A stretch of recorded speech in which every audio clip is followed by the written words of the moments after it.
gimana kita mau jadi industri yang beneran utuh? Masalah cipta publishing aja baru berapa tahun belakangan ini dan sampai sekarang masih hangat, masih sesama teman dua organisasi bisa which is Nora gitu loh. Ngerti maksud gua? And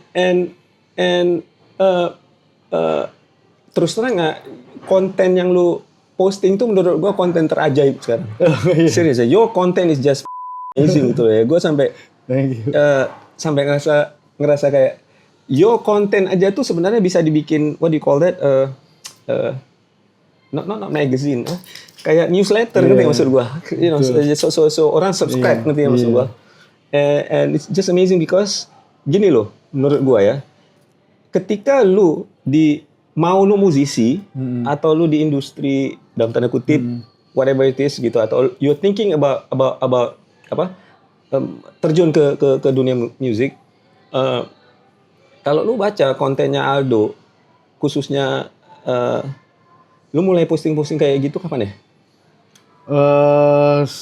Dari mulai bulan Juli.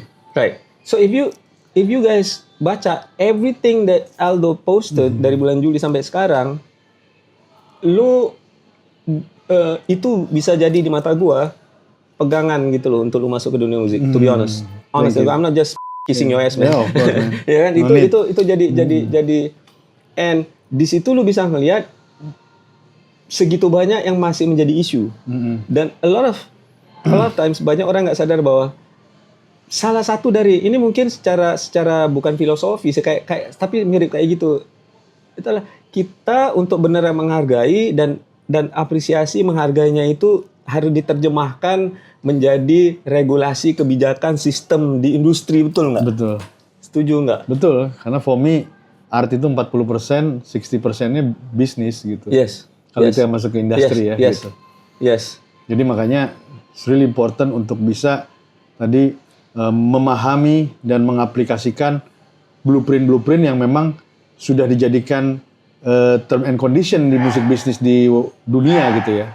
Which is kita menginduk sebenarnya kepada western market. Yes. Ya kan, karena memang semuanya datang dari sana gitu kan. Nah, jadi makanya sampai di sini mungkin ketika di zaman primitif dulu ya. Tahun 60 70 gitu ya.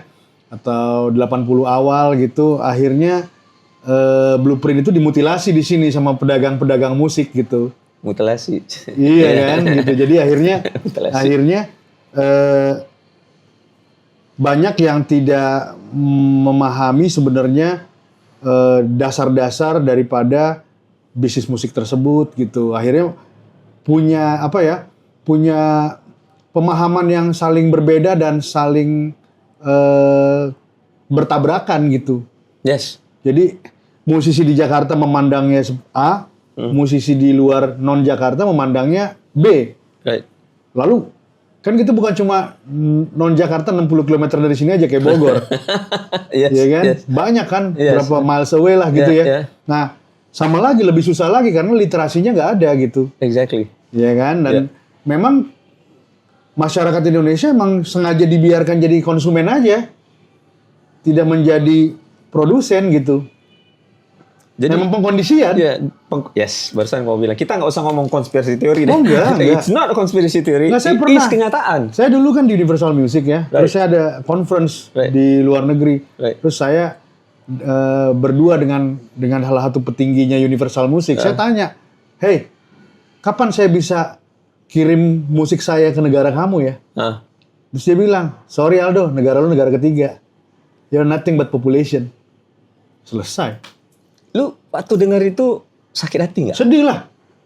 Sedih banget gitu. Karena gue yakin banget ya, dari ya leluhur-leluhur kita lah, misalnya Nahum Situmorang dulu kan punya Nahum Band yang dirilis Lokananta, Gordon Tobing, misalnya ini dari primordial dulu lah ya, gitu.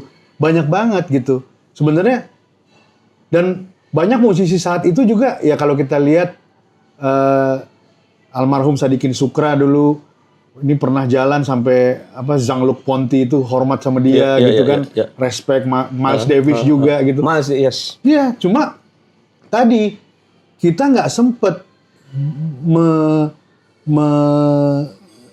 melakukan grand design untuk musik ekspor. Kalau ngomong skill, nomor satu banyak di sini, gitu. Cuma tadi saturated, oversupply, nggak ada ruang untuk bernafas, sesek. Right. Jadi akhirnya tadi kanibal. Right. Itulah kenapa banyak musisi berantem, kanibal kan. Yep. Padahal semua colornya beda-beda. Yeah. Apalagi di 80s sama 90s. Yeah. The golden years of music Indonesia gitu. Yeah. Makanya hari ini sebenarnya menurut saya situasi hari ini di Indonesia nih dengan banyaknya genre yang baru keluar, ada hipdut ya kan. Ada tadi malam saya baru dengar adanya Papsel, Papua Selatan gitu ya. Genre baru nih gitu. Nah, ini seperti kondisi di Amerika 40 tahun lalu, awal MTV ada. Right. Gitu. Jadi waktu kemarin Maret saya sempat ke Whiskey A Go Go, saya ngelihat jadwalnya 1 bulan penuh, ya saya ngelihat itu seperti Indonesia hari ini gitu. Ya cuma sesek, saturated. Dan musisinya diadu. Ya. Diadu sama siapa? Sekarang dengan statistik. Gitu. Kenapa sih diadu? Masing-masing punya rezeki beda-beda kok. Yes. Gitu. Ada musisi yang seperti kemarin akhir tahun, saya baru dengar ada satu musisi yang lebaran musisi kan akhir tahun kan, dibayar 3M sekali manggung. Ada. Yes. Tapi ada juga yang nggak segitu. Bahkan yang penting tadi gerbongnya hidup, makan, minum, basic needs. Yes. Gitu. Yes. Kemarin adalah sebuah band koplo. Iya. Mereka nggak lah mau dibilang gede-gede amat. Menurut gua nggak tahu ya, gua nggak tahu ukurannya apa. Tapi mereka fee-nya main di ya itu tadi saya bilang 3M itu koplo. 450 juta misalnya. Betul, ya kan. betul. Dan gue sampai ini kok bisa setara dengan band yang udah segede Slang gitu loh maksudnya. Betul. Ya. So it's like, and my reaction to that ke teman-teman gue adalah ini sebenarnya salah satu bukti bahwa Indonesia ini pangsa pasar domestik itu tuh gila banget. Gila banget. Kalau kita lihat sebenarnya, cuma sayangnya kan sangat Jakarta sentris ya. Dan saya senangnya hari ini. Unfortunate, ya. Iya. Yeah. Yang saya senang hari ini, saudara-saudara kita yang dulunya termarginalkan secara industri, sekarang semesta memberikan mereka jalan gitu. Yes. Universe tuh bergerak. Yes. Gitu. Ya sekarang, kita tahu kok dari zaman dulu di timur ada Dodi Latuarhari, tapi nggak pernah ada stasiun TV yang naikin dia. Yes. Yes. Tapi ini adalah doa dia juga. Kenapa sekarang ada Juan Reza, ada Eko Show, ada Silet Open Up naik. Ya ini doa-doa daripada pendahulunya gitu. Thank you for the internet on the social media dan sebagainya. Thank you banget. Benar-benar dulu waktu mulai adanya internet dan sebagainya, yang karena soalnya gue di University Hawaii itu adalah salah satu university di Amerika yang dipakai oleh DARPA, Defense Advanced Research, ininya the US Pentagon ya. Yeah. Jadi sebelum adanya the World Wide Web, terciptanya protokol HTTP itu. Jadi apa yang mereka lakukan adalah sekian banyak universitas di Amerika tuh mereka bikin jaringan supaya secara online bisa awalnya untuk mencari informasi. Kan, tahun 69. Akhirnya Universitas Hawaii kampus gua tuh itu salah satu dari yang mulai pakai itu dari in the 80s ya. Baru tahu nih. Kemudian dari situ berapa tahun kemudian barulah tercipta protokol itu dan akhirnya adalah dunia online gitu loh ya kan. Jadi dari era akhir 80-an aja gua di sana udah tahu, udah berasumsi, udah memprediksi akan adanya dunia ini walaupun bentuknya seperti apa belum tahu ya waktu itu. And that in the early 90s ketika itu mulai berkembang, beberapa dari mereka-mereka yang akhirnya jadi kayak bisa dibilang embah-embahnya tech lah gitu loh ya kan, yang akhirnya jadi dunia the new economy sekarang ini in the last 25 years. Mereka tuh yang udah menyatakan bahwa ini kayak disinformation superhighway kan. Al Gore mempopularisasikan itu waktu kampanye dia sebagai presiden Amerika. And that itu nanti akan menyamaratakan, betul nggak? So right now kayak yang lu di konten lu tulis I'm very happy that you're saying that, nggak perlu ada label gitu ya, you don't need that.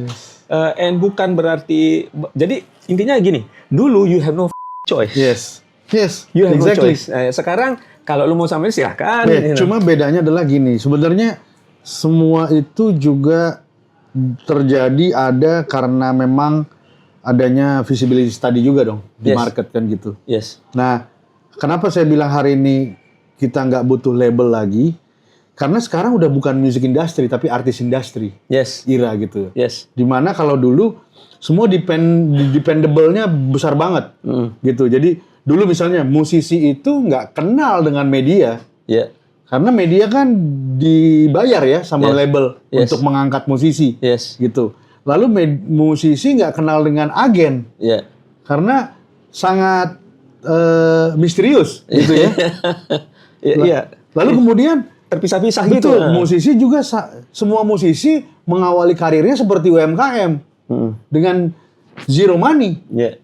Jadi nggak punya kekuatan juga power untuk bisa entertaining siapapun. Yeah. Nah, dengan digital hari ini ada revenue stream yang macam-macam datang ke musisi. Yeah. Yeah.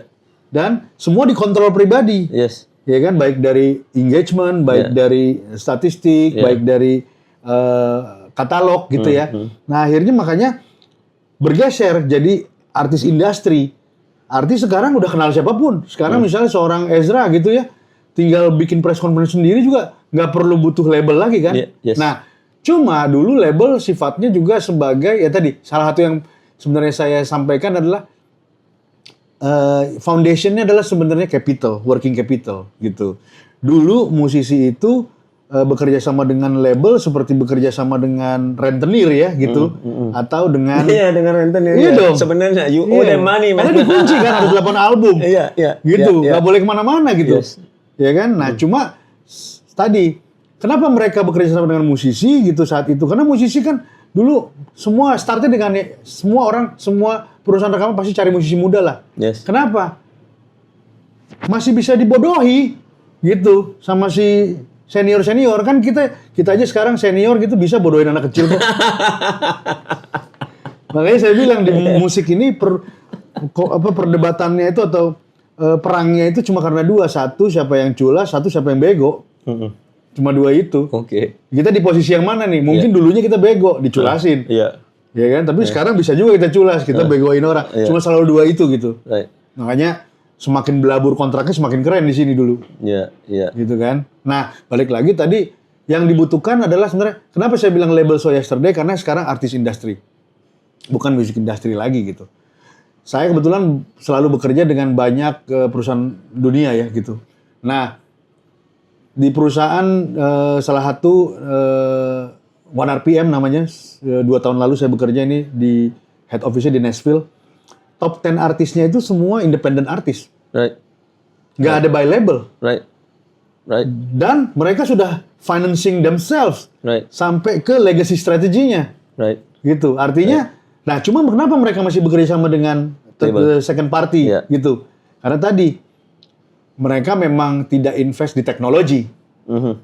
Ini another box lagi nih gitu loh. Ya kan? Nah, cuma tadi the beauty of partnership selalu ada. Cuma yang dibutuhkan hari ini adalah sebenarnya financial services gitu. Jadi dia itu sudah naik kelas 2 kali di atas distributor. Jadi distributor saat ini foundation paling bawah nih agregator, distributor gitu kan. Yang kedua adalah artist services gitu. Label and artist services. Yang ketiga asset management. Right. Nah jadi kalau saya bagi artis kita tuh jadi 4 hipotesa saya ya. 4 bagian. Satu adalah starter musician atau emerging artist. Ini benchmarknya angkanya dari pro bono sampai 10 juta. Karena mereka belum punya lagu. Gitu. Yang kedua adalah rising star. Dari harga 10 juta sampai 50 juta. Mereka udah punya lagu tapi masih community base. Regional aja gitu. Yang ketiga adalah superstar. Angkanya dari 50 sampai 250 juta. Harga live-nya. Tapi ini ngikut. Digitalnya juga pasti segitulah gitu. Nah, di sini artis ini udah punya lagu hits. Banyak. Yeah. Makanya harga segitu. Di atas itu ada namanya megastar. Megastar ini lewatin baptism of time lah. Makanya ada Iwan Fals di situ, ada Dewa, ada Slank. Nah, kalau tadi ada Ceylon Seven di situ, bahkan ada yang koplo-koplo di situ karena based on numbers gitu ya. Nah, di posisi superstar sama rising star ini penuh banget isinya. Makanya banyak hari ini musisi-musisi yang bingung. Mau kemana nih habis ini saya? Karena satu, kontrak mereka sama label udah selesai. Ya. Terus what now? What sementara next? katalog mereka dikunci sama label. Dikunci sama label, yes. Nah, cuma itu yang saya lihat adalah satu adalah musisi kan nggak ada pensiunnya ya. Mereka harus tetap go to extra mile, mau repot untuk bikin karya. Yes. Sehingga karya tersebutlah yang menjadi proposal untuk mendapatkan financial support atau financial partner. Karena hari ini nggak gampang untuk ngebakar uang di promosi dan marketing. Karena promosi dua hal. Kamu melakukan promosi, execution promote, belum tentu hasilnya sesuai dengan ekspektasi kamu. That's right. Tapi nggak dilakukan, salah. Yes. Makanya sekarang bingung musisi-musisi dan manajemennya. Kalau saya bakar duit satu single 150 juta, ROI-nya gimana secara statistik? Yes. Nggak bisa. Gitu. Tapi kalau nggak saya bakar, saya nggak ada di FYP-nya Gensi nih. Ya, nggak dapat apa-apa juga. Dianggapnya dinosaurus sudah. Ya. Karena market kita jahat banget sama market adult. Right. Iya. Market kita itu nggak senang sama market adult. Makanya saya nggak pernah lihat playlistnya Wizkid, playlistnya Power Slave gitu, lalu kemudian Scat gitu. Itu dinosaurus dianggapnya sama generasi sekarang. Dan nggak ada juga yang preserve. Dianggapnya udah dinosaurus aja, dilupakan. Iya, Padahal nggak dihargai. Nggak ada Hindia hari ini kalau nggak ada Scat dulu loh. Iya. Mereka juga jalan sama Mr. Big kok. Mereka udah ketemuan jutaan orang di sana. Gitu. Iya. Cuma tadi penghargaan di sini terhadap nggak ada, sejarah musik itu zero. Iya. Gitu. Nah, yang parah lagi orang sini itu secara data statistik digital emang sukanya cuma hits. Iya. Sementara hari ini ada 120.000 lagu sehari rilis digital di dunia. Gitu. Katakan mungkin di Indonesia cuma sehari itu katakan 500 lah. 500 gitu. 500 ya. Kontribusinya segitu gitu. Yeah. Tapi setiap hari, makanya ngerilis hari ini tuh seperti menggarami air laut. Iya. Ya kan? Nah, makanya tadi boleh dibilang how much money you have to spend. Right. Gitu. Mau 200 juta hari ini. Belum tentu sekarang bohirnya mampu atau bahagia senyum duitnya dibakar. Tapi karena di musik ini beda sama bisnis umum. Kalau di musik ini pendapatan kembalinya itu compounding. Right. Dia panjang. Yes. Nggak langsung gede kayak jual mineral gitu. Iya, iya. Dia bukan cuan begitu Bukan, aja. dia sedikit-sedikit tapi LTV, lifetime value. Panjang nih, ada penumbra di situ. Nah, kita bukan cuma butuh sponsor di musik, tapi investor. Yes. Dan investor itu yang memang grace period-nya panjang. Long term investor bukan short term nah, investor. Sementara orang-orang di balik musik ini di dunia sebenarnya bisnis pertamanya tuh oil company. Di sini banyak, cuma nggak mau turun ke musik. Yes. Karena biasanya yang dimodalin tuh cem-cemannya dulu. Iya. Barusan kau bilang terus. Oh iya, gitu. Iya. Sekarang kan ada Adele tuh, Ani Padel gitu. Wah, itu yang dibikin single, bukan musisinya. Yes. Cuma nggak apa-apa juga. Tapi sekarang kan tadi ya secara instrumentasi keuangan, sekarang para tadi ya pemilik duit besar itu mau sebar 500 juta hari ini PPATK bunyi. Beda sama dulu ya. Beda sama dulu, Studio Palu gitu beda kan. Zaman itu beda gitu. Iya. Jadi sekarang semakin susah, makanya sekarang yang dibutuhkan bukan label, bukan agregator. It's so yesterday di dua ini. Karena kenapa? Agregator itu optimizer, middleman. Habis dia. Kalau dia nggak punya teknologi driven ya. So gitu. 2021. Asli. Gitu. But it's so true gitu loh. And maksudnya kesadaran ini makanya that's why gue benar-benar suka konten lu, ya kan? Konten lu adalah satu-satunya konten dari yang gue beneran berinteraksi yang gue mau tulis komen. Makasih. The only one. Makasih. The only one. Iya. I'm very guilty that even my friends gue nggak komen. Mungkin dasarnya karena saya orang serius sebenarnya. Oh, oke. Iya. Saya suka deep talk. Oke. Gitu. Jadi saya bukan orang yang suka musik tapi ngomongin cuma fashionnya aja. Right. Enggak. Saya suka, makanya tempat ini nih menambah energi buat saya nih. Oh iya. Gue juga. Banyak tanda tangan musisi langsung. Gila, ini ruang gila. Ini ruang kalau dijual semua frame-nya yang ada di ruang ini, tanda tangan dari Robert Plant sampai ke L.A. Gun sampai ke Judas Priest. Bisa beli berapa rumah segede ini kali. Benar. Jadi balik lagi. Dan dulu saya kan musisi ya. Tapi kenapa saya nggak milih realitanya untuk jadi musisi? Karena saya nggak mau, tadi boleh dibilang, saya mau bantu teman-teman saya gitu. Kalau semuanya jadi musik, semuanya pengen terkenal, terus siapa yang akan bantu dia tulus? Soalnya yang saya lihat semua oportunis nih. Ya. Semua cuan base aja gitu. Right. Dan bedanya di Indonesia sama di luar itu rata-rata produser, eksekutif label, semua musisi basicnya. Sekarang presiden direkturnya Epic saat ini, dia tuh produsernya Tyla yang ciptain lagu Water itu. Jadi dia bisa berdiri di atas sepatunya musisi gitu.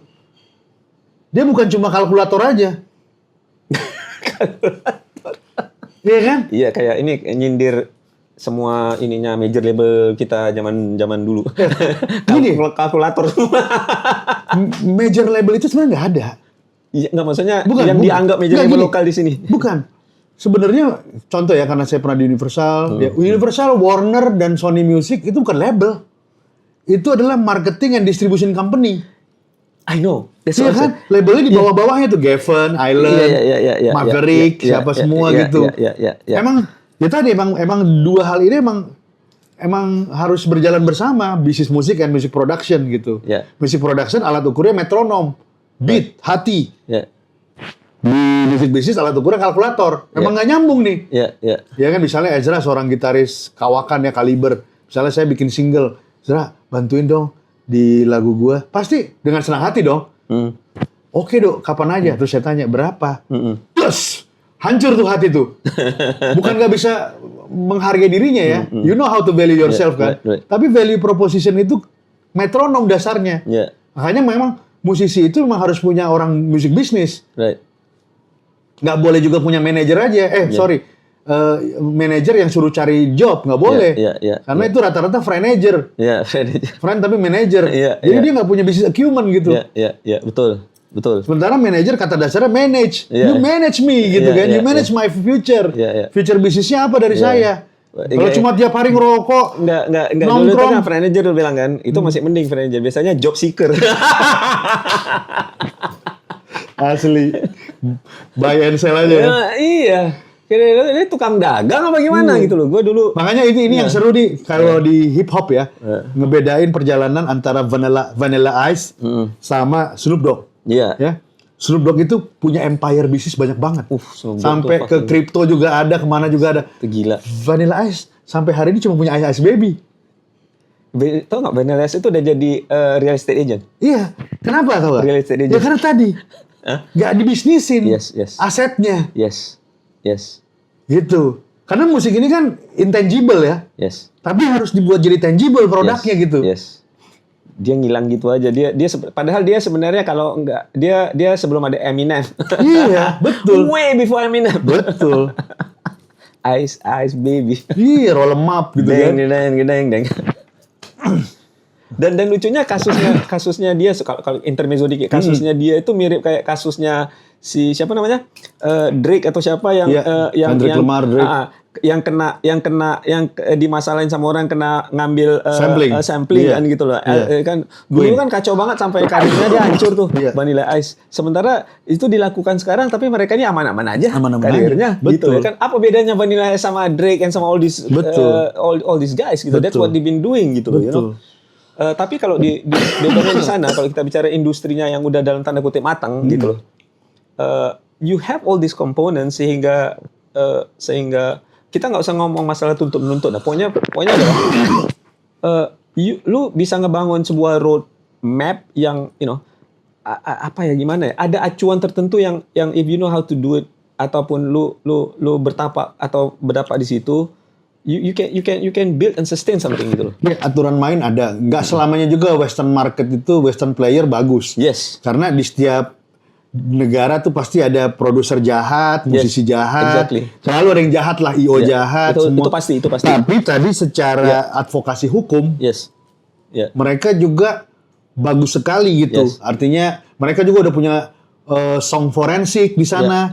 Jadi kalau orang tadi ya istilahnya menjiplak gitu, di sana udah ada sistemnya karena tadi metadatanya bagus.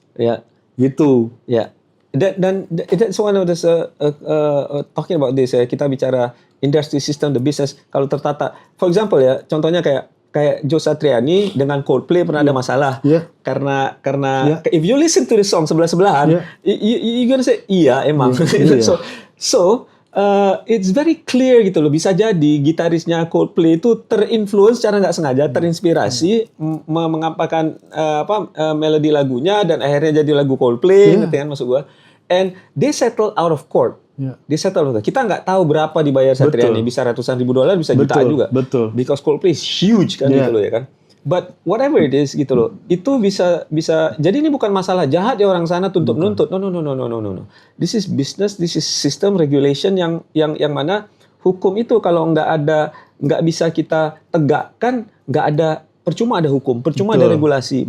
Tapi regulasi dan hukum itu harus ada, di mana itu menjadi fondasi kita ngebangunnya sistem bisnis kan gitu loh. Betul. Right?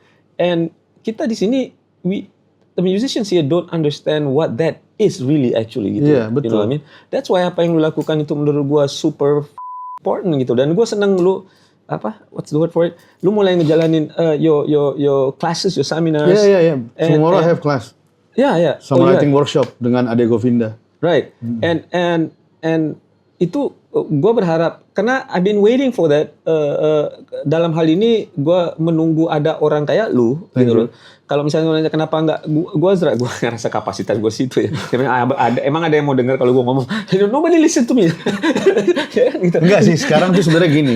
Sekarang sebenarnya era siapa cepet-cepetan aja keluar. Gitu. Right. Karena mindset gini, kita ini di entertainment ini sebenarnya tahu kalau ini bisnis persepsi, gitu ya. Dan kita sendiri juga yang keep up dengan perubahan.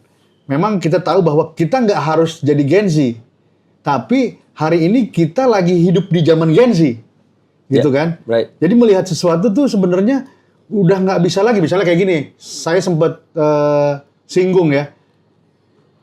Musisi tuh nggak mau bikin konten di sosial media hari ini. Padahal kalau lu nggak ada di FYP-nya Gen Z yang 60% sangat digital savvy ini, lu dinosaurus buat mereka. You are nothing, man. Right. Gitu loh. Right. Makanya kenapa saya bikin konten setiap hari, mau disukain mau enggak, yang saya cari sebenarnya new engagement. Teman-teman lama saya nggak ngasih duit buat saya, bro. Right. Dalam musik ini. Right. Nggak ada. Ketika nama saya, email saya hilang dari universalmusic.com, believe.com, saya nggak dianggap siapa-siapa di negara ini sama teman-teman saya. Dan semua terjadi itu. Right. Kita tuh membanggakan orang ketika dia sedang menjabat. Di perusahaan tertentu. Iya. Oh pasti, misalnya seorang nih sekarang kerja di Spotify.com gitu ya. Wah, dijilat tuh. VIP kemana-mana. Iya, tapi kalau misalnya besok dia ternyata dia pindah ke agrobisnis, you're nothing. Nah makanya, so true. Iya, makanya saya bilang sekarang cepet-cepetan aja siapa yang keluar. Right. Gitu. Karena tadi at the end of the day the weapon is yourself. Right. Jadi buat apa kita udah lama hidup gitu ya, tapi kita nggak nunjukin sebenarnya capability kita, value proposition kita. Right. Apa sih yang menjaga lu image gitu. Right, nggak penting lah. Jaga image itu nggak penting. Ya kan? Ya kita apa adanya kok. Videonya Ezra semua apa adanya kan, bukan ada apanya. Yeah. Meskipun tamunya mungkin yang ada apanya ada. gitu ya. Tapi lu bro orang yang honest gitu. Thank you. Iya, makanya menurut gua hari ini teman-teman yang mungkin seumuran Ezra atau seumuran saya, show yourself gitu loh. Karena mediumnya sama. Dan tempat mancing tuh di mana-mana. Semesta tuh kasih gitu loh. Agree with that. Absolutely. Iya. Absolutely. Kita nggak tahu. Dengan Ezra berbagi seperti ini video, siapa tahu minggu depan ada brand yang datang. We never know. Kita nggak bisa ngarang masa depan. Exactly. Kita cuma bisa mendesain masa depan. Exactly. Agree with that. And speaking of which, ini kayak momen yang emang udah lama gue tunggu juga sih. One of the reason why gue sempat berantem sama orang tua khususnya bokap gue kan, karena gue mau tinggal di Indonesia, mereka nggak setuju sebenarnya. And salah satu dari argumen tuh bokap nanya ke gue, karena waktu argumen tuh tahun 2000 Indonesia kan masih kacau banget ya. Gue bilang sama bokap, kita butuh 10 tahunan untuk stabil gitu loh. Oke, terus itu berdebat juga sama bokap. And then intinya dah setelah itu kita butuh 10 tahunan lagi untuk mulai ada improvement dan sebagainya. Jadi kau mau tunggu 20 tahunan? Bokap nanya kayak gitu. Iya, gue bilang. Terus kau mau makan apa 20 tahunan itu? Pap, adalah entah makan apa kayak gitu. I mean, I'm pretty sure I can live somehow gitu loh. Ya, karena buat saya Ezra tuh udah sampai ke level faith, bukan duty lagi gitu. Yes. Dan nggak usah takut gitu. Exactly. Nggak usah takut gitu. Kenapa? Social capital kita kuat. Exactly. Kita punya banyak teman, punya saudara. God. Social capital, that's it. That's the reason why. That's one of my argument with my dad. Thank you for using that word. Gua sering bilang sama teman-teman, you know why kita sebenarnya bisa jadi negara besar? We have social capital like nobody's business. And kita gila loh. Iya gila gitu. Nobody's, anyways, and 20 tahun kan, and gue tunggu momen ini sebenarnya di Indonesia with the social media and all that. Walaupun gue sendiri termasuk gagal dalam mengembangkan konten di social media, it's not because gue mentang-mentang Gen X ya dan agak sedikit alergi dengan itu, nggak sama sekali. This is about putting it all together. And like kayak misalnya podcast sebenarnya gue udah mulai 9 tahun yang lalu sih. Baru 6 episode tapi nggak jadi tayang. And kemana-mana orang nggak paham podcast itu apa zaman itu. Gue udah bikin live streaming 10 tahun yang lalu, ngerti nggak maksud gue? Nobody understood it. 6 minggu gue shut down. But the point is gitu loh, gue bukan nggak coba, you know what I mean gitu loh. And gue nggak nganggep oke lah, lu bisa bilang gue gagal, but gue nggak nganggep gue gagal. No, gitu what loh. I want to touch you adalah sebenarnya finish what you started. Which is why gue memulai ini. Betul. It's never too late. Betul, nggak ada yang telat. It's never too late. And kalau misalnya dari segi and then nanti kayak masalah konten gitar atau gimana, ya walaupun gue cuma dikit-dikit aja, but I promise myself I'm going to do better in that kan. Tapi bukan karena kita Gen X atau baby boomers tuh gimana tuh harus ngerasa kayak ini buat Gen Z, Gen A, whatever gitu loh. Nggak perlu ngomong kayak gitu. Cause it's like this ya. Kalau kita bicara sistem, music business, apa yang lu selalu angkat in your content, semua itu relevansinya itu bukan hanya untuk the next generation doang gitu loh. Jadi artinya legacy kita ini jadi gimana mau dihargai orang. Gitu. Kita di zaman kita nggak ngurus misalnya arsipnya, dokumentasi and all that. I'm very guilty of that. Band gue nggak jelas juga. So kalau ngomong kayak gini nih sebagai pecutan ke diri gue sendiri juga, bukan gue ngeritik orang. And if we don't appreciate ourselves, bagaimana nanti Gen Z, Gen A akan appreciate kita? My daughters gitu ya kan, and then my grandchildren, hopefully ya bisa ada grandchildren nantinya. How are we going to, gimana cara, sih sama aja kayak lu mau menghargai orang, belajar hargai diri lu sendiri dulu dong gitu. Betul. Right? And sistem, regulasi, hukum cipta segala macamnya it's about appreciating dan karena itu ada nilai, and then ada nilai tambahnya lagi gitu loh. Betul. Betul nggak? Betul banget itu. Cuma kalau saya ngelihat sebenarnya banyak teman-teman di musik itu yang memang kekurangannya satu nggak punya orang sales. Jadi sebenarnya apapun yang dilakukan udah create engagement, udah create milestone, cuma proposalnya nggak ada yang bawa ke brand. Nggak ngerti bikin deck. Nggak, kita kekurangan tukang kecap. Kita kalah sama Singapura yang 6 juta orang, tapi tukang kecap semua. Singapura itu contoh loh. A market that small, tapi if you look at it's like gini. Jam tangan. Mereka Singapura negara sekecil itu bisa punya micro brand jam tangan yang dianggap dunia loh. Kita Indonesia baru ada satu yang gue tahu ya. Itu pun orang nggak tahu itu Indonesian anjing. Gitu loh, what man gitu loh. I mean, this is like kita gini loh. Gue on stage ya. Kalau lu pernah datang ke acara Gadro Campus tuh, gue selalu ngomong on stage. Gue selalu ngomong, gue nggak mau merendah diri. Karena merendah diri itu terlalu mainstream. Kayak gitu ya. Merendah diri kita itu udah salah kaprah. It's not about being humble. It's kita malah nggak sadar. Kita nggak sadar diri, bukan merendah diri namanya. Kita nggak tahu what we have jadinya gitu loh. And because of that, kita jadi kayak kita tuh kayak di bawah somebody else gitu loh. Di bawah Korea, di bawah Jepang, di bawah Iya, Amerika. karena Europe. emang negara-negara yang colonialize dulu sama negara lain memang seperti itu jatuhnya gitu. Jadi makanya saya lihat di musik tuh misalnya gini, oh ketemu musisi besar, rendah diri.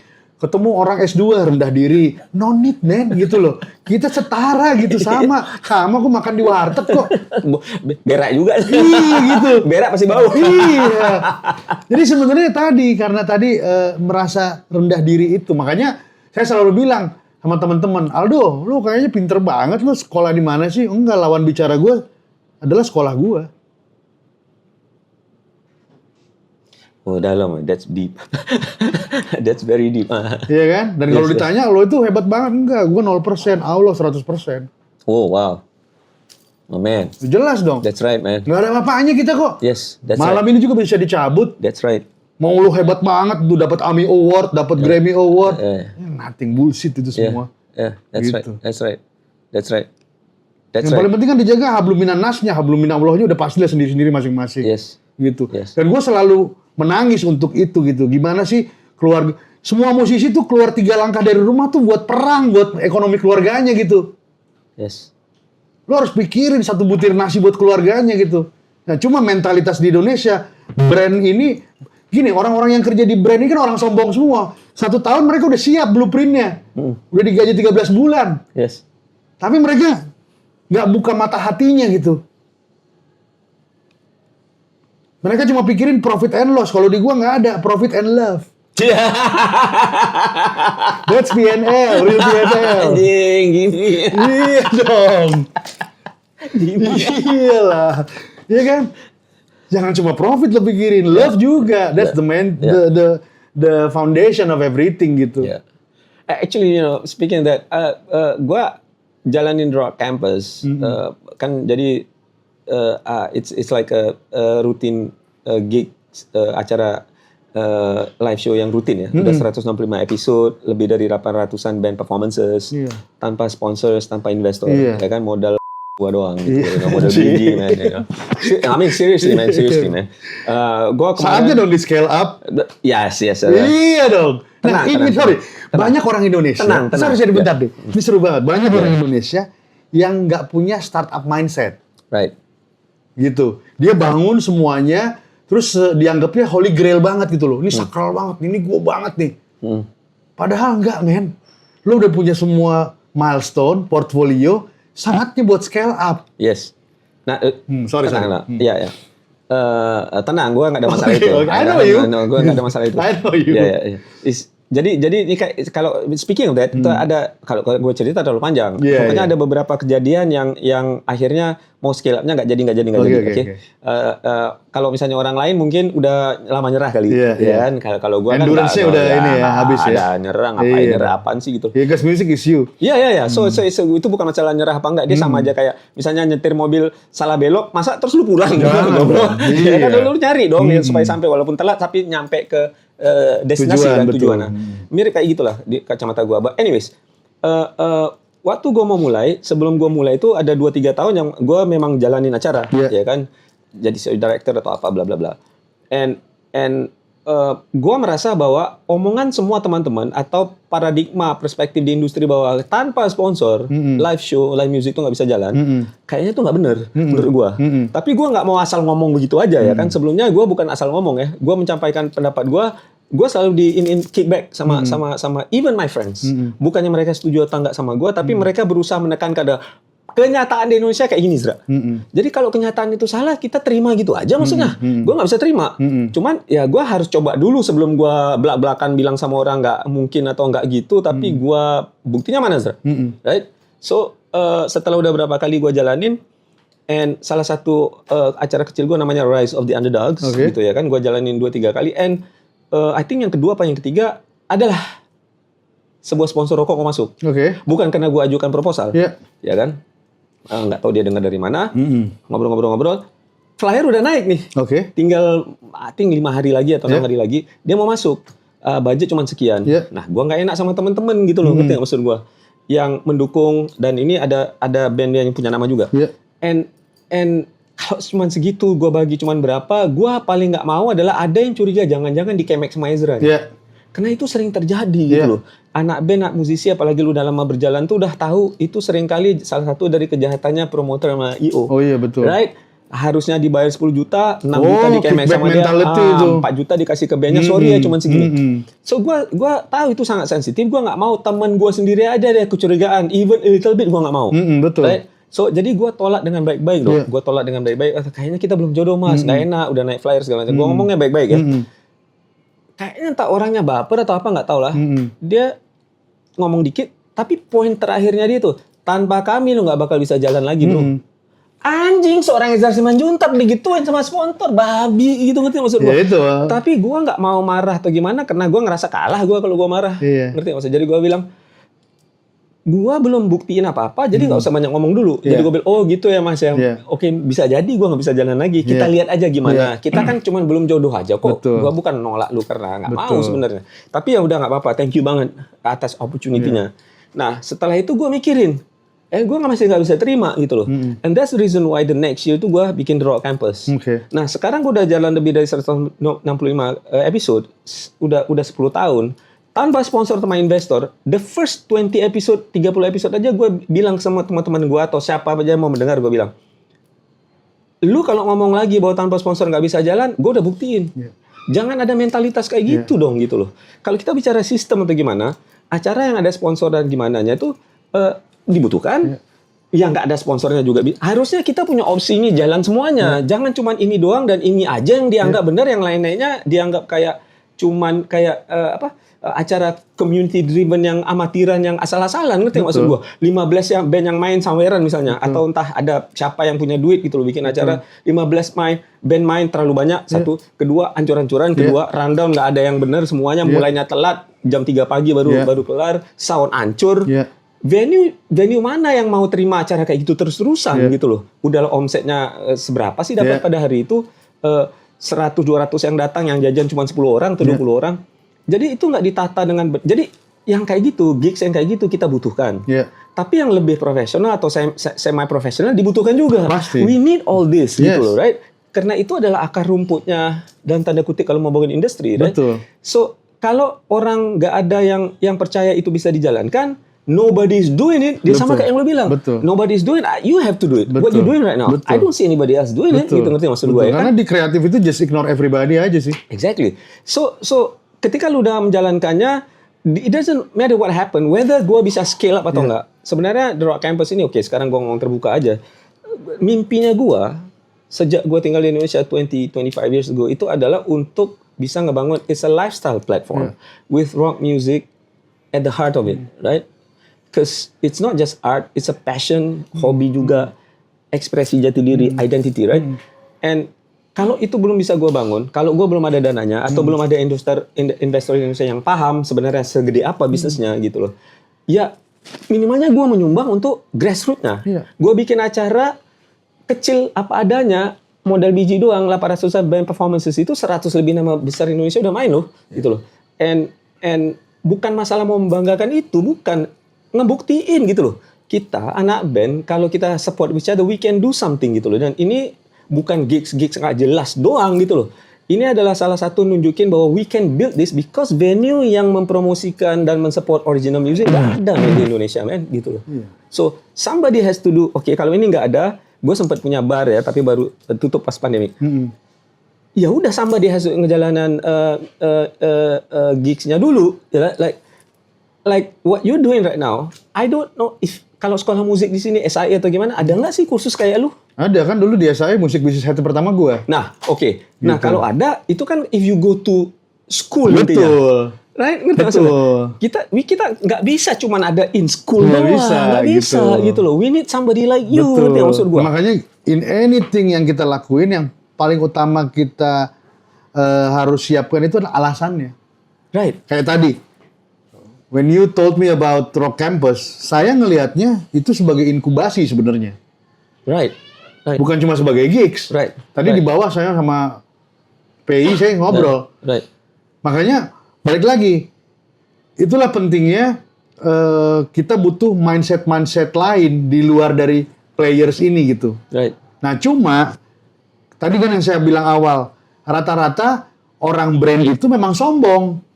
karena dia masih punya email tadi tek.com Ya. gitu. Karena dia digaji aman semuanya, semua plan dia semua udah diatur, akhirnya dia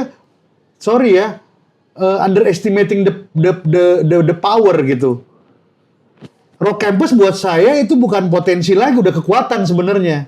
Thank you, man. Ya, makanya somebody else itu pasti akan match dengan bisnisnya suatu saat gitu loh.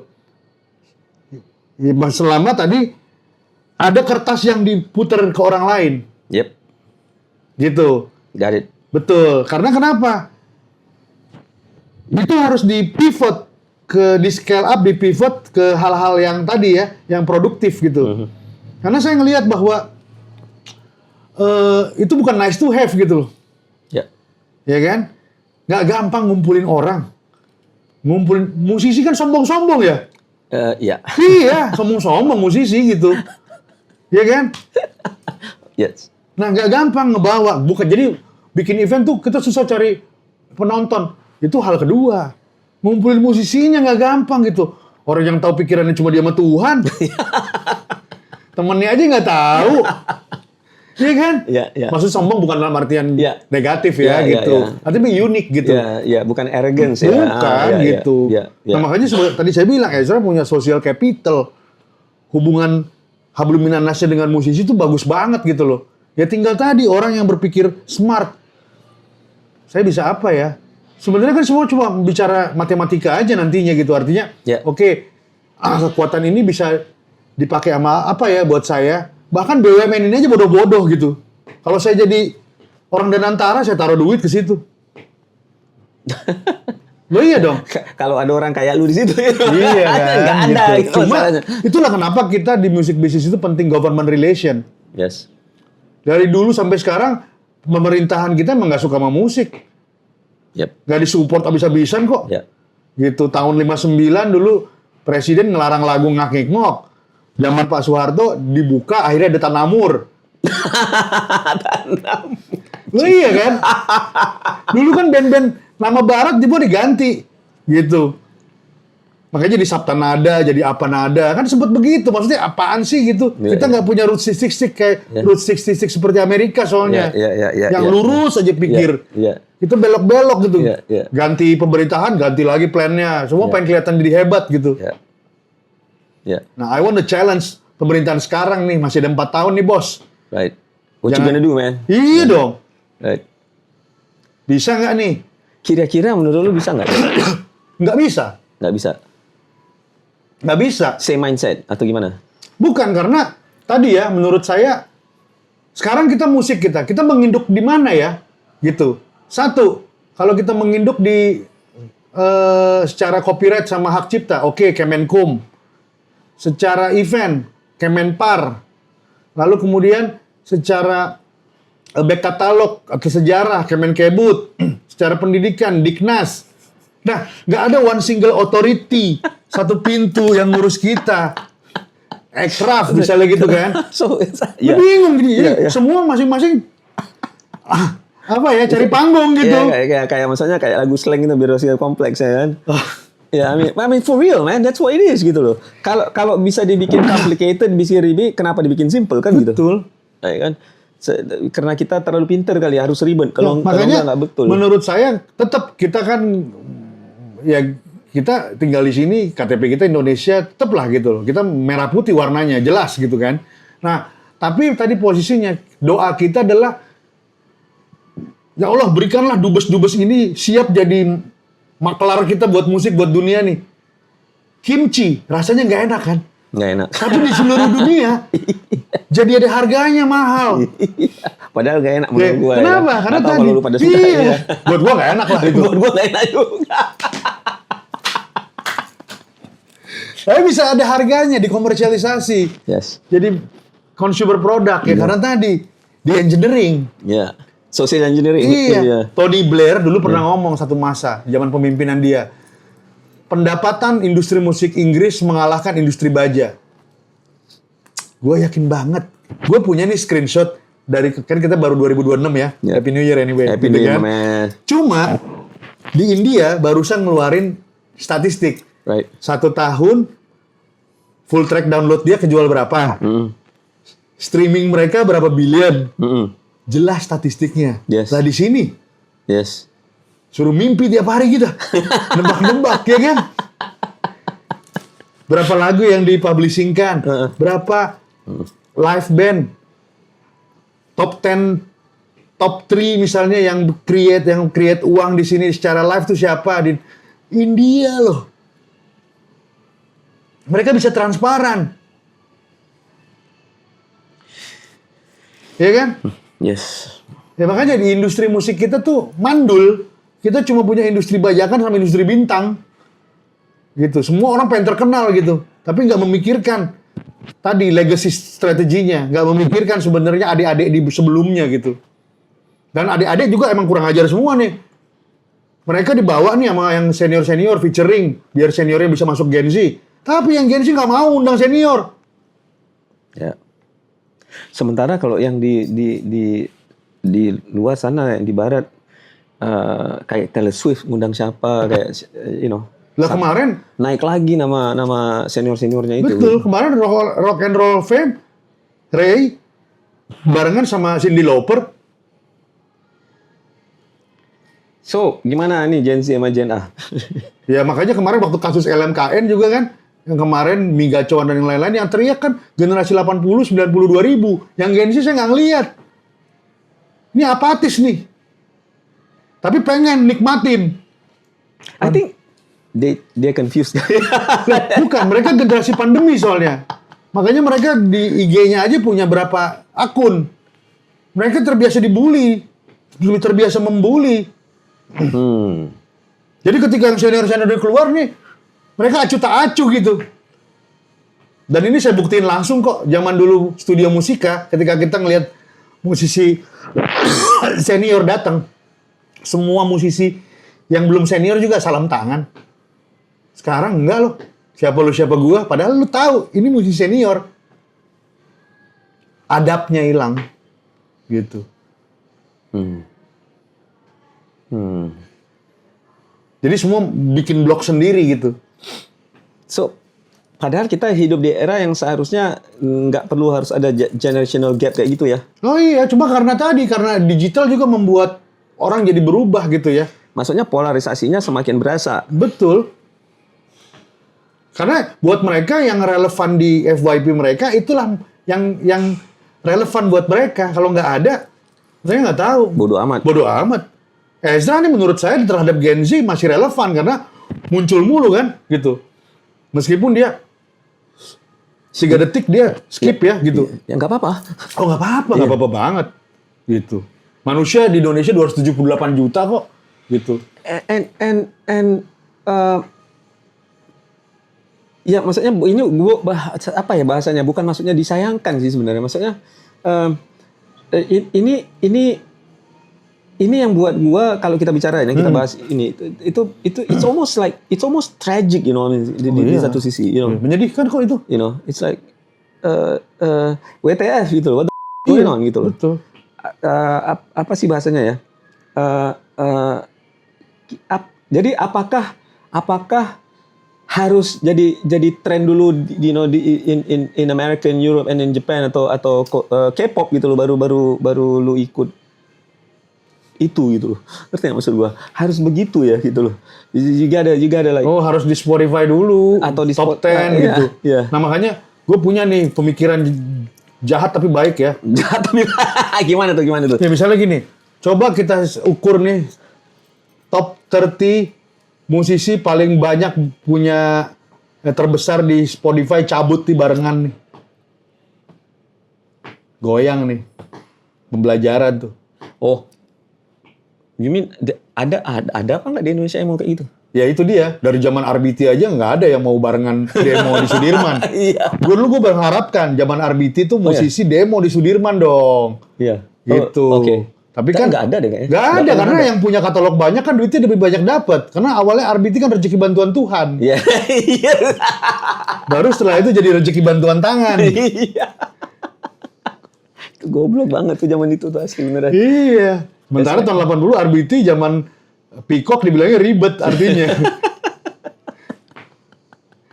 Ya cuma kita udah ngelewatin itu kan. Kalau generasi 80, generasi kaset, generasi CD, generasi RBT, baru streaming. Terus what's next gitu kan. Generasinya, ya nextnya udah mikirin legacy aja sekarang. Jadi sebenarnya udah deh gak usah pusing-pusing masalah industri ini gitu. Artinya musisi, kalaupun diantara musisinya pernah punya salah, pemutihan aja yuk. Gitu. Come up dengan new energy. Karena lu mau berantem, mau bawa sampai mati juga. Yang paling pasti adalah mati soalnya. Nggak akan kelar soalnya. Iya. Nggak akan kelar. Sementara kasihan kan musisi yang udah pernah bangun fanbase, fansnya juga kangen loh sama musiknya. Yang bikin gue berubah itu kan lu ya. Gue gagal bunuh diri gara-gara lagu lo. Kok lu ninggalin gue hilang ya? Gimana sih lu gak bertanggung jawab lah banget? Makanya finish what you started itu penting. Gitu. Dan gue bilang musisi gak ada pensiunnya. That's right. Dan gak penting lo harus ada, wah gue ngeluarin vinyl, gue ngeluarin ini. Oh that gitu. Enggak. Udah, itu emang lo punya natural gift dari Yang Maha Kuasa, ya udah jalanin aja. Ya kan? Kalau emang universe kasih kesempatan, ya nanti ada kesempatan yang bagus kok gitu. Buktinya Benyamin Sueb aja jadi alamat jalan di di Kemayoran. Cuma nggak cukup sebenarnya, cuma jalan doang. Iya. Nih Jakarta mau 500 tahun usianya nih, 2 tahun lagi. Harus kasih dong Benyamin Sueb jadi bank kayak apa kayak gitu. Iya. Ya musisi itu cuma dipakai ketika naikin politik aja. Zaman dangdut juga dulu. Zaman Basuki Sudirman nyanyi tidak semua laki-laki gitu kan. Tentara nyanyi dangdut biar dapat masa. Murdiono juga, Cici Faramida zaman dulu. Apa semua dipakainya cuma buat politis. Iya. Iya. Makanya padahal propaganda jadinya. Nah, padahal sistemnya musisi itu dia sistem manusia. Sistem politik itu di bawahnya sistemnya musisi, udah di atas musik. Musik lebih didengar kok daripada politik. That's right. Politik kan asal perutnya kenyang, makanya ada LBT. Iya. Ya kan? Penyebaran beras pagi-pagi, orang dapat duit, makan, mingkem, kan gitu. Kayak supaya diam disiram. Lah iya. Iya. Cuma yang gue sayangin adalah sebenarnya gini sih. Musisi Tom Morello aja kemarin masih marah di Barat ya gitu. Karena ada simbol-simbol Nazi dipakai gitu, tiba-tiba masih marah gitu. Musisi kita nih yang senior-senior kagak pernah marah gitu. Ayo dong sedikit swag dikit gitu. Udah ini kali lelah kali. Lelah kali udah. Ya satu pertama lelah. Jadi hilang swag. Iya, menurut gue tetap orang yang ini ya, yang kekeh gitu ya. Kan gue bisa sampai hari ini songong gitu ya, istilahnya ya karena gue nggak mau berhenti nih. I challenge my world gitu ya. Right. Gak bisa, lo harus speak up gitu loh. On behalf of every issue gitu. Yeah. Karena we are all activists sebenarnya. Makanya narasi sosial masing-masing harus ada gitu. Lo siapa yang lo perjuangkan sebenarnya dalam perjalanan musik lo gitu.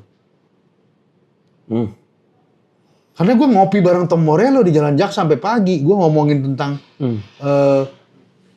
pekerja, migran sama dia. I see. And what do you have to say about that? Tom Morello is Rage Against the Machine, guitarist, legend. Ya contohnya pekerja-pekerja di Bangladesh gitu ya, yang bekerja untuk fashion company gitu, dibayarnya kecil banget. Belum di kita juga apa semua. Itu sebenarnya teriakan dari narasi sosial dari musiknya. Dan dia ngomong langsung. Makanya plat gue ditanda tangan, foto to Aldo semuanya gitu. Nice. Sama Marilyn Manson juga gue ngomong begitu. Gitu. Ya karena kan gue di Universal Music ya, gue banyak ketemu dengan banyak musisi yang tanda tangan di sini gitu. Right. Semua ngomongin gitu, narasi lo apa sebenarnya? Gitu. Lo mau mengempower, tapi lo jangan lemes dong. That's right. Lo imam di ujung gitu. Right. Ini umat lo gitu. Right. Orang you creating monster. Right. Itu yang gue sayangin gitu. Jangan biarin gue sama Ezra doang teriak nih di negara ini. Please help us, help me to help you. Sebenarnya Loh, kita ini kan banyak yang suka, banyak yang nggak suka. Ya betul. Kenapa? Karena banyak yang pengen jadi Ezra wannabe, Aldo wannabe banyak. Right. Tapi nggak bisa. Right. Kenapa? Ya karena tadi motifnya beda. Kalau kita kan seperti matahari, hanya memberi tak harap kembali. Loh, di urusan musik udah berapa banyak kita habis, Pak? Kita nggak hitung balik kok. Iya, iya. Ya, harap kembalinya itu. Iya kan? Kita tak harap kembali. Iya. Santai aja gitu. Kita kaya hati, bukan kaya uang. Iya. Iya. Karena music is my religion gitu. Gue udah sampai level itu juga sebagai orang bisnis musik. Gitu. Orang gue beli kolor dari musik. Right. Right. Right. Yes. Biarpun hari ini gue di musik bisnis, gue beli makanan buat keluarga gue, uang sekolah anak gue dari musik kok. And that's a topik yang gue ini, dan gue ngomong kayak gini karena gue pernah dalam tanda kutip menegur ya, bukan menegur maksudnya marahin atau gimana. It's like gue sempat ngomong lah sama beberapa teman-teman dan khususnya band yang udah punya nama gitu lah ya kan. Kalian di posisi yang mana, contohnya kecil banget lah, yang tadi gue obrolin tadi, gigs kecil yang rutin, right? Kalau jalannya seperti yang gue lihat, yang tanpa sponsor dan sebagainya, kayak gitu. Mau jadi apa? Salah satu gue kayak R.D. Chambers yang pendirinya Rock in Salvas, dia juga pernah ngobrol sama gue bahwa acara kayak The Rock Campus itu sangat dibutuhkan karena kalau di Indonesia ini nggak jelas tiba-tiba ada festival, ya kan? Iya betul. And then festivalnya, ada yang langsung gede gitu loh ya. Rock in Salvas dia kan mulai di depan ruko dia jualan kaos dan sebagainya awal-awalnya kan, dia pas awal-awal bikin brandnya gitu. Sampai akhirnya jadi segede itu, right? So dia berhak menurut gua ngobrol kayak gitu karena dia sempat mulai dari grassroots juga, right? And why is it that kan salah satu pertanyaan atau obrolan dia adalah kok bisa dari sini atau ada ini kayak anak tangganya tuh nggak ada yang bangun gitu loh ya kan? Jadi salah satu yang gua ngomong sama mereka adalah kita karena industri di sini belum beneran industri, kita ketinggalan 50 tahun lebih gitu loh, Kita kayak di Amerika in the early 60s kali ya. Except for ada dunia online, ada social media sekarang. That's the only difference. But because all that nggak ada, kita apakah kalian nggak ngerasa ada pertanggungjawaban nggak? Ya, kayak yang lu bilang tadi, lu bisa beli collar atau feed your family from music gitu loh ya. You are here bisa jadi punya nama, bisa jadi gitaris terkenal di endorse atau gimana from your band because of music gitu ya kan. Don't you feel that you have ini bukan masalah give back gitu loh ya kan. Lu udah berjuang memang, mungkin lu udah lelah kali kalian ini gitu. Gua ngerti, gua paham. But kita cuman ngomel doang ya. Kita cuma ngeluh ini gini Indonesia begini. Terus yang bikin supaya jadi siapa? Gua bilang kayak gitu. Lu nggak bisa ngarepin the labels dan sebagainya. Kita nih harus empower ourselves gitu loh ya kan. And setelah udah berapa tahun gue melihat nobody's really doing anything. Jadi kalau mereka bikin acara pun untuk promo band mereka sendiri aja ya. Kebetulan diri single gitu loh. Adalah band adik-adiknya entah siapa yang mungkin kena deket gitu loh, dia aja main gitu. Kadang belum tentu layak juga mainnya masih berantakan gitu. Ini kenal doang kali. You know what I mean? Begitu juga festival besar, berapa banyak band yang menurut gue belum pantas main udah main because they know somebody, right? So it's Nepo like baby aja. Ya nepo baby. Jadi gue bukannya mau mengkritik secara mau marah-marah atau gimana, enggak. Poin gue adalah how are we going to fix that? Kita nggak ngebangun dari dasarnya and kita sendiri nggak bergerak. Makanya nggak selesai masalah di sini karena yang bawah asik sendiri, yang atas asik sendiri. Exactly. Itu yang gue bilang. Kenapa? Karena makanya harus ada pemutihan yang besar. Yang tadi gue bilang 30 top 3 itu maksudnya adalah musisi 30 orang yang hari ini legit gitu di market, ngumpul dong. Terus ajak kita, jangan nggak ajak. Yes. Karena kan tadi, lo butuh orang musik bisnis yang akan mengkapitalisasi pemikiran lo. Right. Bos, bikin duit pakai duit, bos. Right. Makanya bagi-bagi. Right. Emang orang Indonesia kalian bagus, kurang-kurangan bagus, tambah-tambahan bagus, bagi-bagian jelek.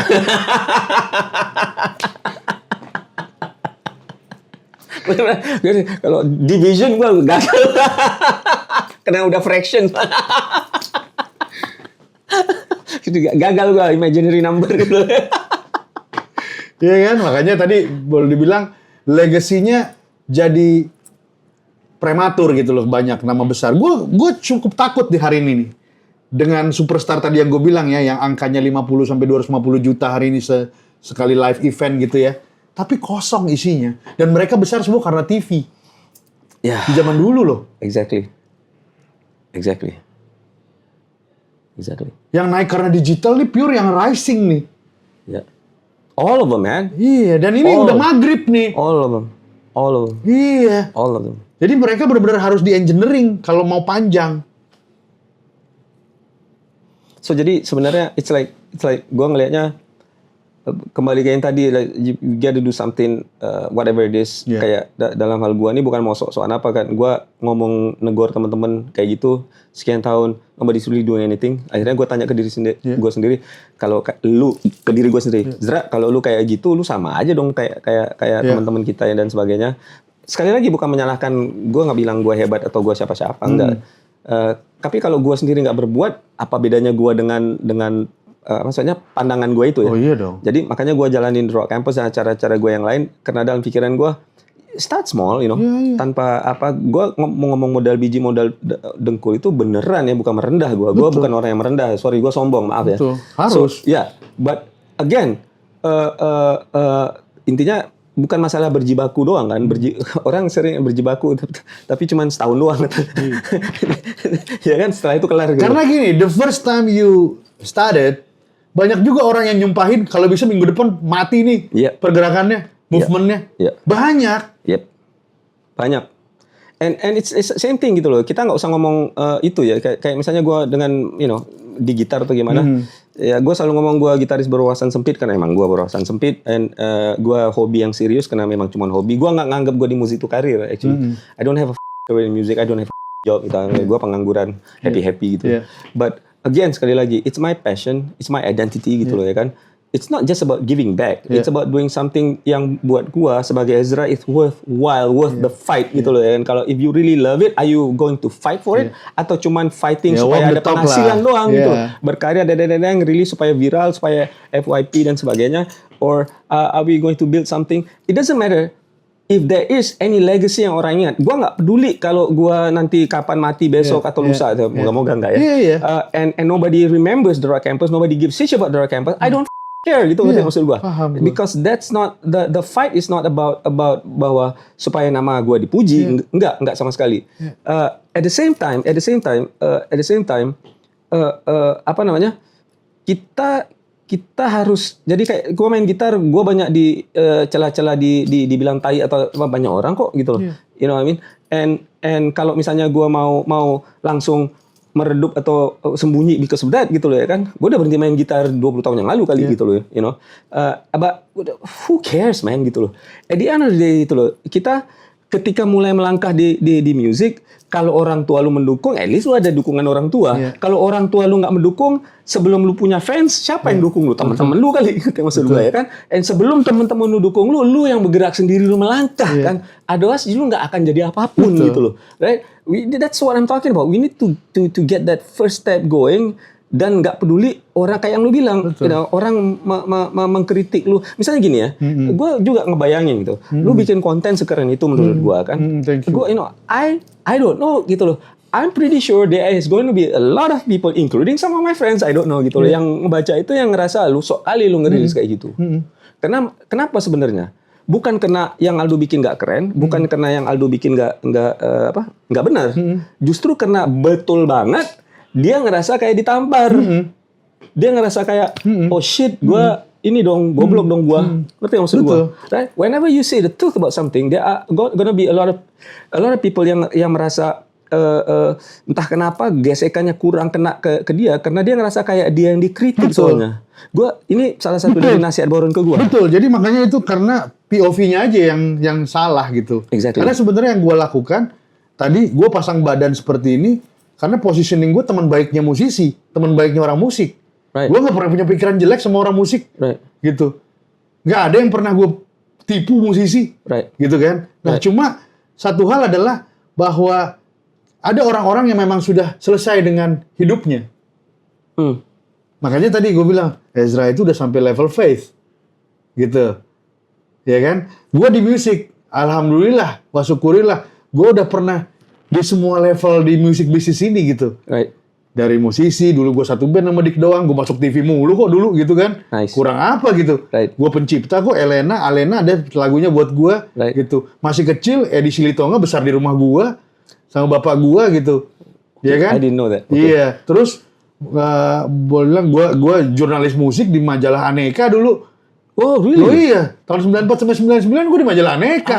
Oke. Gitu. Jadi banyak yang tahu. Gue pernah satu band sama Era Mono di Rek Band dulu di zaman Friday Jazz Night Ancol, because I was a singer gitu kan. Right. Lalu kemudian gue Universal Music 10 tahun. Lalu kemudian dari situ gue ke Aksara Record ya selama beberapa bulan gitu karena udah sinking gitu ya. Lalu kemudian gue ngajar di SAE, gue representatifnya Midem di Prancis, gue yang bawa Believe ke Asia. Oke. Oh Gitu. ya. Oke. Terus. Lalu kemudian banyak gue pernah punya label sama almarhum Glenn Fredly, Musik Bagus. Itu yang dimana kita ada publishingnya juga. Jadi semuanya udah. Gue punya I.O. kok. Terakhir April kemarin Tony Q 6.000 orang di Kemayoran gitu. Jadi gue udah semua gitu. Nah, gue udah peduli setan orang mau ngomong jelek tentang gue gitu. Karena semua di dunia ini juga Richard Branson ngomongin jelek sama orang. Iya. Oh gini ya kali. Iya kan gitu loh. Iya. Sebodoh amat itu hak lu ngomongin jelek. Cuma gue selalu mindsetnya adalah Bahtera Nuh. Lo nggak ikut gue, lo mati lo. Right. Ini literasi gue bukan karena gue yang mau. Right. Gue ini tadi gue udah bilang gue 0%, 100% Allah. Right. Gitu. Kita jangan mikirin kejahatan aja gitu. Kita semua punya kemungkinan kok yang bisa kita lakukan. That's deep, man. Gitu. Tapi kita batasin oleh kejahatan kita gitu. Nggak peduli gitu. Karena gue akan selalu baik sama lu. Mau lu jelekin gue, mau gimana pun, gue nggak pernah punya hati jelek. Gitu. Cuma inilah tugas gue. Yeah, that's what I felt about all your posting. Yes, di satu sisi it's a business platform. Yeah. Tapi di sisi lain gue ngerasa kayak it's a duty jadinya. Yeah. You know. And that's the reason why gue sampai sempat mikir gue berinteraksi, you know, tulis apa segala macam, and sempat cuman 5 detik doang sih, tapi mikir si Aldo lama-lama bete kali sama gue. Oh enggak, malah gue seneng. 5 detik doang. Lucu gini ya. 5 detik. Gue malah seneng banget sekarang nih banyak banget orang bikin konten musik nih, gue lihat nih. Right. Ya kan? Ngomongin musik dengan gayanya masing-masing. The more the merrier. Yeah. Bukan gue berarti, wah gara-gara gini, sorry man, gue nggak begitu gitu loh. Tadi kita bilang kan, kita basicnya kan matahari. Yes. Hanya memberi tak harap kembali. Yeah. Ketika gue juga ngajar di beberapa university, ngajar marketing gitu ya. Gue dosen terbang dulu. Gue ngajar di Mark Plus gitu ya. Right. Nah, jadi sebagai dosen, sebagai pengajar, guru, digugulan, ditiru gitu ya. Ketika muridnya lebih hebat dari dia, gue malah seneng. Right. Joe Satriani Stivai lah misalnya gitu ya. Iya. Mana ada mereka marah-marah. Iya. Exactly. That's right, man. Lo punya McLaren dari perjalanan lo ya udah, that's yours man, belongs to you. Ownership-nya ada di lo. Pertanggungjawabannya kan lo sendiri. Ya, betul. Jadi tadi udah nggak usah baper lah dalam hidup ini gitu. Jalanin aja apa niat lu gitu loh. Jelas nawaitunya mau jalannya apa gitu. Sebagai rocker mau jalannya kayak gimana, sebagai hip hop gimana, masing-masing gitu. Karena memang music is universal language, tapi music genre itu bukan universal language gitu. Masing-masing udah jalanin aja plannya, grand design-nya gitu. Nggak usah senggol-senggol orang lain gitu. Karena itu ngebunuh lo sendiri. Akhirnya pikirannya jadi sempit. Wah, mungkin harus dilihat. Lo punya childhood trauma mungkin. Masih kecil mungkin lo dibully di sekolah. Fingeringnya nggak bagus gitu. Ya, itu biasanya ya. That happens around umur antara 6, 8 to 10 tuh ada sesuatu yang terjadi. Ketika punya duit dia mau revenge. Nah, kita ngeliat orang mesti panjang loh. Mereka harus healing loh. Iya. Menghealing malah. Bukan menghilang aja. Oh man. Dude, man, gue tadi udah dikasih warning ini. Jadi we need to have another episode, man. We need to have another episode. Nanti kita we need to like, you know, lebih ini kayak gue ini introduction and I want to do content like this juga in the Rock Campus in Your Face because sebenarnya berapapun yang nonton, I don't really care juga. Kalau gue juga pengen lu ngajar di kelas gue sih bro. Gitu. Ayo, let's go. Iya dong. Deal. Iya dan gue nggak tahu gue nggak pantas ngajar tapi lu harus sharing karena tadi ya sharing is caring. Dua. Terus tadi lu punya banyak tadi gue bilang kekuatan yang harus lu share. Mungkin nanti bisa diterjemahkan sama orang-orang bisnis itu. Oke. Gitu. Kita harus kasih insentif buat orang mikir. Right. Kelas gue kan terbatasin 30 orang. Oke. Ya kan? Dan sebenarnya termurah di dunia ini kelas gue, bukan lihat uangnya gitu. Iya. Tapi sebenarnya I agree with that, man. Yang paling penting adalah gue selalu bilang di kelas, yang paling penting adalah networking, silaturahmi. Yeah. Karena your network is your net worth. Right. Gitu loh. That's right. Benar. Holy shit, man. That's right, man. That is right. Itu orang banyak yang nggak paham how true that is. Benar.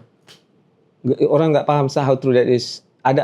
Sorry, ini intermezzo dikit. Ada satu contoh kayak Jack Ma, pendirinya Alibaba. Dia kan udah 4 kali bangkrut tuh sebenarnya. Right? Jadi yang keempat kalinya itu udah beneran habis. Intinya dia udah beneran dituntut, khususnya dari mereka-mereka yang di apartment building dia todong-todongin, invest dong, pinjam 10 juta. Fundraising dan udah dituntut dan he was in trouble actually. Ada temennya kenal sama pendiri dan ownernya SoftBank, right? And tanya, lu kan butuh diselamatkan and funding and all that gitu. Gua kenal, gue arrange waktu, tapi lu cuma punya berapa menit doang, gitu loh ya kan? Jack Ma had no choice udah, nothing to lose, so he flew to lupa gue di kota mana, ketemu sama SoftBank dari Jepang, pendirinya SoftBank, and dia presentasi sebentar aja. Pendirinya SoftBank tuh ngelihat bisnis plan-nya nggak bener semuanya, pantesan dia bangkrut. But decided to, dia merasa business plan bisa dibetulin, right? We can fix that.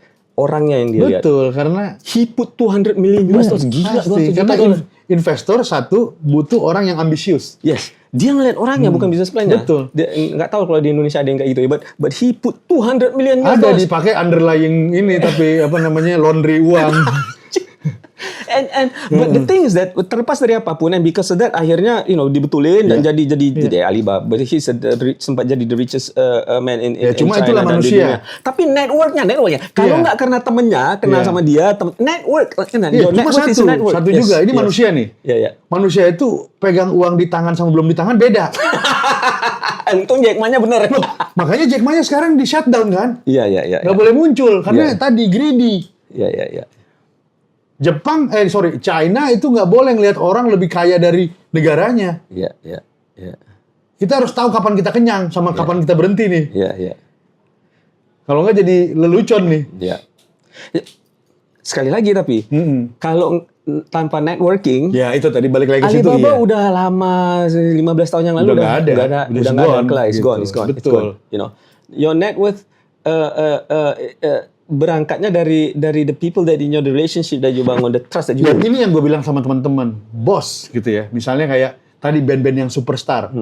Band yang superstar ini yang angka 50 sampai 250 juta, ya. Ini kan orang-orang yang sudah pernah diundang sama pemilik tambang di Indonesia ya. Phone book-nya beda sama kita loh. Iya betul. Iya kan? That's right. Cuma tadi. That's right, man. Cuma nggak punya proposal. Sebenarnya CSR tambang masing-masing di Indonesia aja buat gedein Rock Campus aja. Let's go, man. Itu. Let's go. Betul. Bener nih. Iya. Deal. Allah kan. Tapi gue ngeliat inkubasi sih. I'm serious, man. Iya. I'm not kidding you. I'm serious. Betul. Ya, gue lagi ada teman yang mau bantu tapi ke luar negeri tuh. Iya. But dia lucu, he knew me since 25 years ya. Dia yang ngebina tim awal gua, but dia lama di luar, akhirnya ketemu lagi, and dia nanya, lu kenapa sampai sekarang belum dapat investor Zra? Gua balik nanya gini, daripada gua ngomong kedengeran kayak ngeles gitu. Kira-kira menurut ada nggak di Indonesia yang ngerti maksud gua apa? Dia ketawa ya, gua ngerti.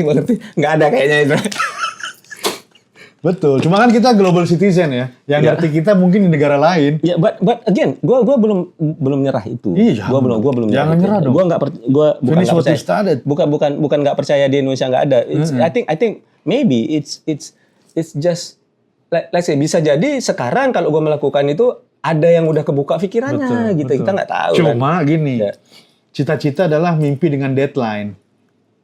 Ya, oke baiklah. Ya, Paham. maksud gue tadi ya, Ya, kita harus tetap kasih deadline kita kapan. yes, Baru setelah itu pivotnya apa, exitnya apa gitu. yes, Karena kalau enggak mimpi terus nih. yes, yes, Gitu sih.